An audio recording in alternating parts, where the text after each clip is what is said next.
April 28, 2024, marks exactly 1 year since the life of 29-year-old Lauren Heike was tragically cut short on a scenic hiking trail in Scottsdale, Arizona.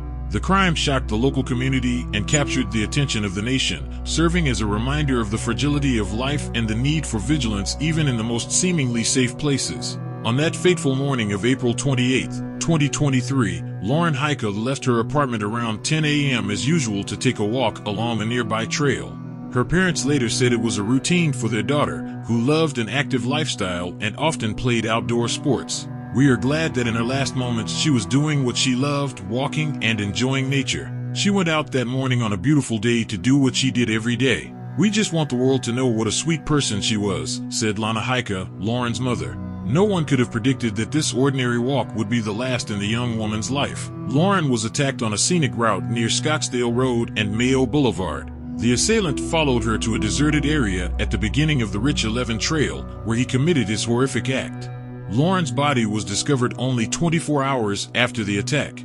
A woman walking her dog came across the horrific discovery. As it turned out later, Lauren had been stabbed 15 times.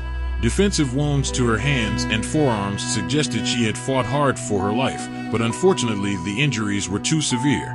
"She was my little girl. I'm going to miss her terribly. It's okay, honey. I just hope they find whoever did this to her," said Lauren's devastated father, Jeff Heike. After desperate pleas for help from the Heike family, which were widely covered in the media, police arrested a suspect nearly a week after the murder. The suspect was identified as 22-year-old Zion Teasley, who lived with his mother about a mile from the crime scene. DNA evidence found on Lauren's shoes played a key role in Teasley's arrest.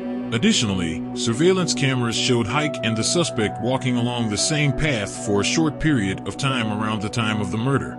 The suspect ran after Lauren and then fled before returning to the location where Lauren's body was found and climbing over barbed wire, the probable cause statement reads. It turns out that Teasley has a criminal history. Just 5 months before Lauren's murder, he was released from prison after serving time for third-degree burglary, armed robbery, kidnapping, and disorderly conduct. Court documents reveal details of his previous crimes, including a string of 7 thefts from 2 stores near his home between May 15th and July 4th, 2020. Teasley would often tell clerks he was committing a robbery, jump behind the counters, and order them to deposit hundreds of dollars on Google Play cards. In one instance, he even pulled a gun on a clerk.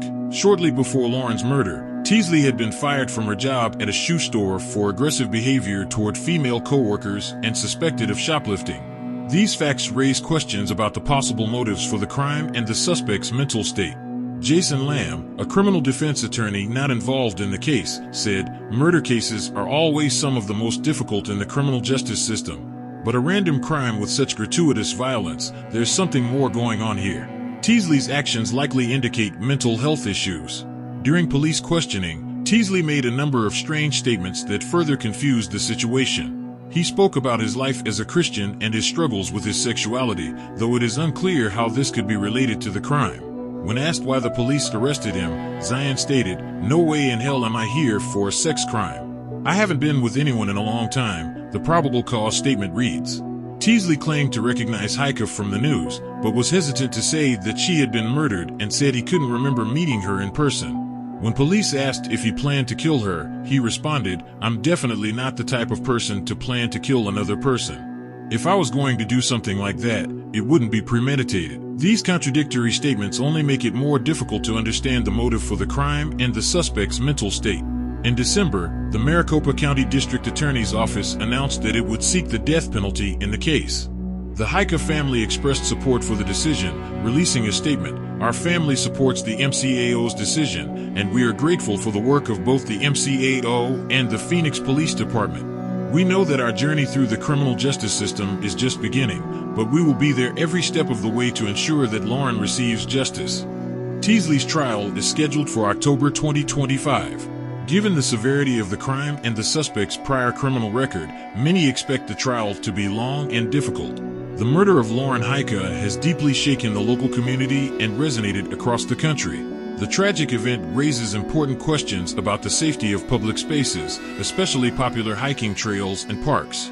Many residents of the Scottsdale area expressed shock and disbelief that such a brutal crime could occur in their relatively safe neighborhood.